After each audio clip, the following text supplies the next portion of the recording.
As we traverse through the misty haze, draped in a scarlet veil that conceals the darkness of humanity, we must move forward unflinchingly, undeterred by the malevolent forces that seek to impede our journey.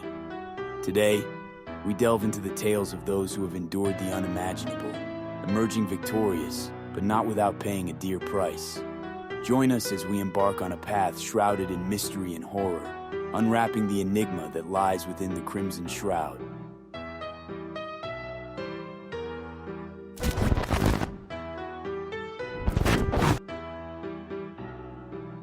After high school many years ago, I was in a bad place.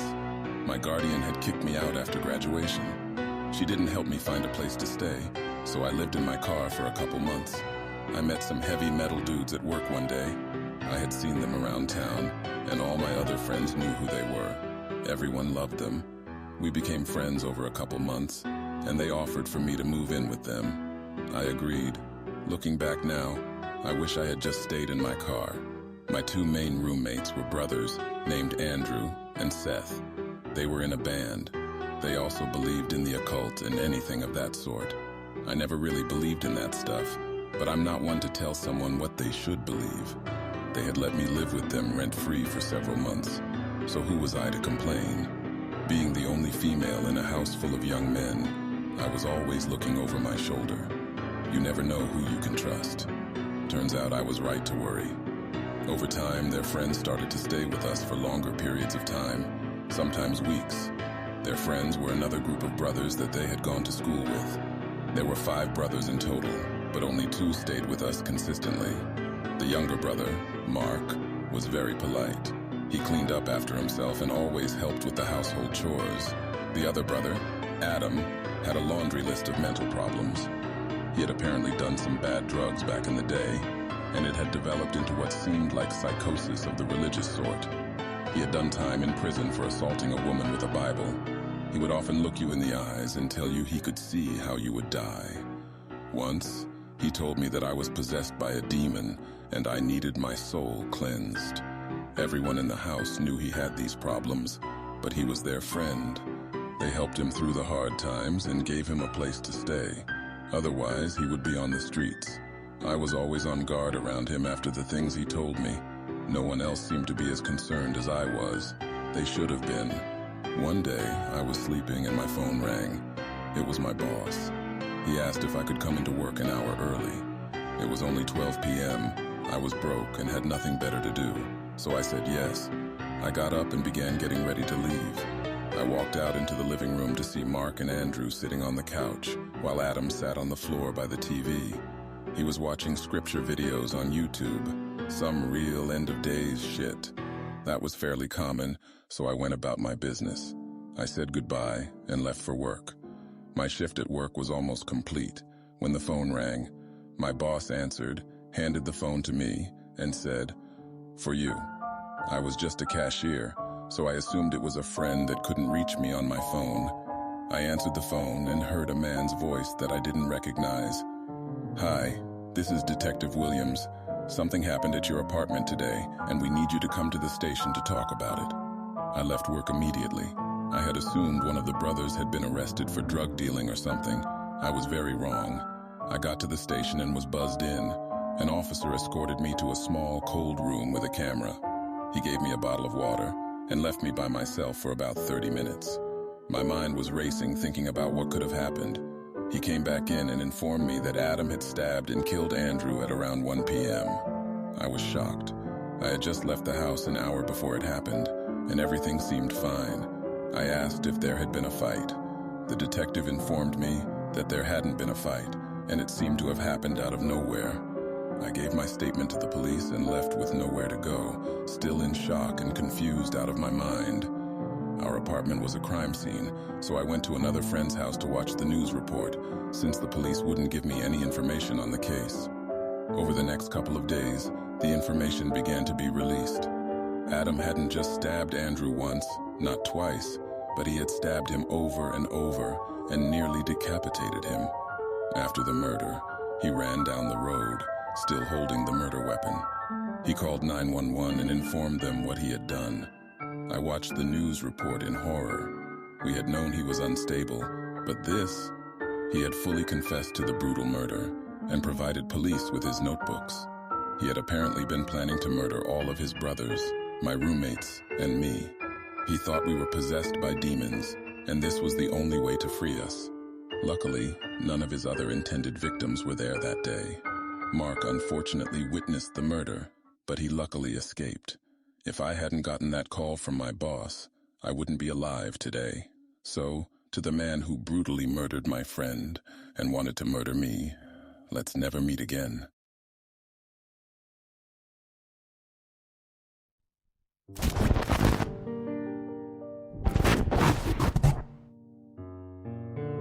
So this happened in 2013, and I was 17. My family was looking at this house, and the owner showed up and talked with my parents. Seemed like a nice older man, built the house himself. It's a pretty nice 2-story house overlooking a river. Anyway, I was standing back watching everyone talk, and as the owner is talking and laughing, there's a break in the conversation where he turns away from my parents, and his expression completely and instantly changes from happy to the most sinister and hateful scowl I've ever seen. I don't think he noticed me watching. It probably appeared to be on my phone as my head was down. As soon as he turned back, he instantly went back to smiling. It was so creepy and honestly made me feel sick. I told my mom, who said it was weird, but maybe he's just awkward. So we got the house. We moved in, and the next weekend my family is going to church, but I don't feel like going. So they all leave me at home. So it's Sunday morning about 11 a.m. when I hear really loud banging outside. It's rhythmic and coming from the side of the house. I was on the other side of the house on the second floor. Honestly, my dumbass thought it was maybe the wind. It was stormy that day, and I didn't think much of it. It stopped after about 5 minutes.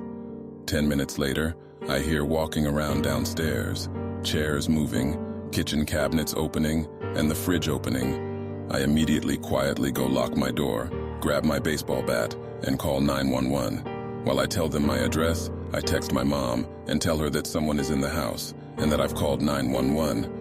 At that point, the 911 operator said that someone was 10 minutes out. I tell her she because I heard steps walking towards the stairs. Basically, the house is so thin I could track where he was in the house. At this time, my mom responded that she's on her way. She's 30 minutes away. So here is a 17-year-old, 5'2", 100-lb girl hunkered in her room full well knowing that if he came in, he'd overpower me and take the bat.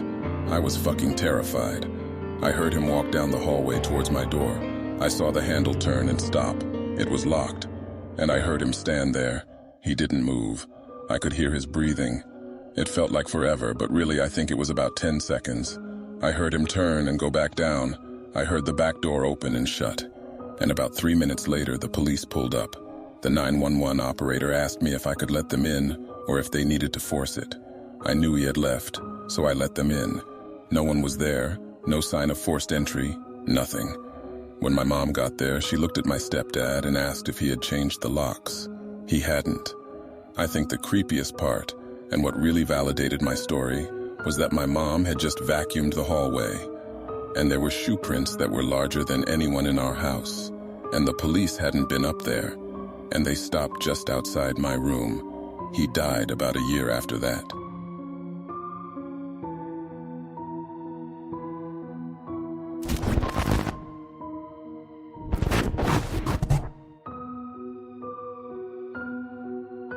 I grew up in Ohio in the 70s, and me and my childhood friend Joe were outside all the time we could manage it. Joe lived on a farm that bordered a pretty big forest, and my parents would drop me off in the morning, and we'd stay in the woods all weekend. We'd only come out for school. We loved pretending we were frontiersmen. We'd build shelters, traps, practice making fire with sticks, the whole 9 yards. When we got to be in high school, we got this notion to pull a Stand By Me. This was based on the movie of the same name that had just come out. The idea was that we'd walk the railroad tracks out in the country, but instead of looking for a dead body, we'd find cool bridges to fish from and camp a little ways off the tracks. Of course, we knew this was dangerous and we'd likely be trespassing, but we were kids. We had a lot of fun. We did find beautiful rivers. We discovered bridges no one went to. We fished. We hid from trains. At night, we camped in woods just near the tracks and made small hidden fires. Nothing bad ever happened. It was idyllic. In fact, It was so fun we did it multiple times. Never had a problem. After high school, me and Joe went our own ways. We both left home, but always stayed in touch and always tried to coordinate visits so we'd see each other occasionally. Well, one summer in the mid-90s, it worked out that we were both in town for about a week. We'd do stuff with family in the day, and at night we'd either catch drinks at a bar or sit outside Joe's house around a fire and talk about the old days. One night, me and Joe got to talking about our Stand By Me trips. Well, nostalgia and beer are a hell of a mix. Soon we decided to take a day, walk the rails, camp one night and walk home. The day came, we started out early morning. We had my wife drop us off in our old spot where we used to start, right outside our hometown. She thought this was absolutely crazy and made sure to mention it. When she pulled away, Joe suggested that instead of walking the usual route, we'd take the opposite direction, just to be adventurous. We knew the land well. We had a map, so I gave a "what the hell," and off we set. The day went fine. It was fun, and a little sad, but in a good way. We found a bridge and sat on the edge, smoked a joint, and moved on. We had no fishing gear, but we brought some canned food and other stuff. Before night started to set in, we picked a spot to camp. It was a thick forested area, trees on every side of the train track so you felt like you were in a tunnel. We had brought small hammocks to sleep on, but before we set them up, we decided to do a little scouting of the perimeter. Now, this is what we used to do in the old days too. We'd walk the area around a little bit to make sure some dude's house wasn't just over a hill, and we were actually camping in their yard. We walked maybe 100 or so feet into the woods and up a small incline. We figured if we didn't see anything from on top of this short hill, we'd be fine. But when we got to the top, we saw an old building down at the bottom, about 100 yards into the woods. It was barely visible. We pondered over what to do. We both assumed it was a sugar shack or something, because there didn't appear to be a clear road into it. From where we were, there didn't look to be anyone in it either. All was quiet. No movement could be seen. No lights. We decided to walk a little closer just to make sure. We came down the hill very slowly, and as we neared the building, we saw it wasn't a sugar shack at all. It was an old church. It looked like it had been abandoned for years. It was a squat, sagging building whose wooden planks were almost black from years of moss and rot. A cross still stood on top of the place, also weathered black. None of the windows had glass, and there were no doors, just open doorways. We got close enough to see inside. There were rows of pews and a built-up section in front for a preacher to stand. We didn't go all the way in. We didn't want to. Beyond all that, there was no sign of anyone else. No footprints, no paths, no roads. It was an abandoned church. We left immediately and went back up the hill to our spot we had picked to camp. Having a hill between us and the church made us feel better, but we were still a little uneasy. We chalked it up to the natural creepiness seeing a church in the middle of the woods would elicit. Besides, at this point it was dusk, and we just decided to rig up our hammocks and go to sleep and move on at early morning. Night set in, and as we lay in our hammocks and shot the shit, we began to hear something in the direction of the church. Our conversation about it went a little like this. "Do you hear that? What the fuck is that? It sounds like people singing." And it did sound just like singing. We both slid right out of our hammocks and hunkered down, straining to hear more. We listened for a minute or two, and the singing continued, but it wasn't getting louder. Finally, we decided to creep back up the hill and see if we could spy where the sound was coming from. We could still move very quietly in the woods from the old days. It was second nature to us. The moon was barely out, but it provided enough light so you wouldn't walk right into a tree, but it was near pitch black. We didn't use flashlights as we crept slowly up the hill, and we didn't talk. When we got to the top, we saw light in the distance. It was coming from the church, and the singing was coming from inside. Joe and I put our heads close together and had a hushed conversation that boiled down to, "Can you believe this shit?" The light looked to be candlelight from the way it flickered, and though we tried, we couldn't make out what was being sung. It sounded like church music, but in another language. We sat and watched for a while, trying to see who was in there, but we only saw occasional shadows. We had no intention of getting closer either. We had about a football field length between us, and we aimed to keep it that way. The singing continued for a bit, and then it stopped. After that, a booming male voice began to chant. I was already freaked out, but this voice thoroughly scared the shit out of me. It sounded like some Old Testament preacher you see in movies, but again it was like he was speaking in a different language because we couldn't understand a single word. Eventually, it got to where the single male voice would say something, and then a bunch of voices would answer in song. This lasted for a while, and then they all broke into this long, sustained wail that just kept getting louder. It got so loud and so disturbing that I covered my ears. Then it stopped. At this point, I was just getting ready to say, "Let's get the fuck out of here," when Joe put a hand on my shoulder and hissed, "They're coming out." We were far enough away that we couldn't make them out really well, but what we could see was a line of figures walk out the open doorway, all holding hands in single file. We could see some of them had flashlights. They began to sing again, and the light from the flashlights began to move toward us and the hill. We booked it back down to our campsite, grabbed our shit, and ran to the tracks.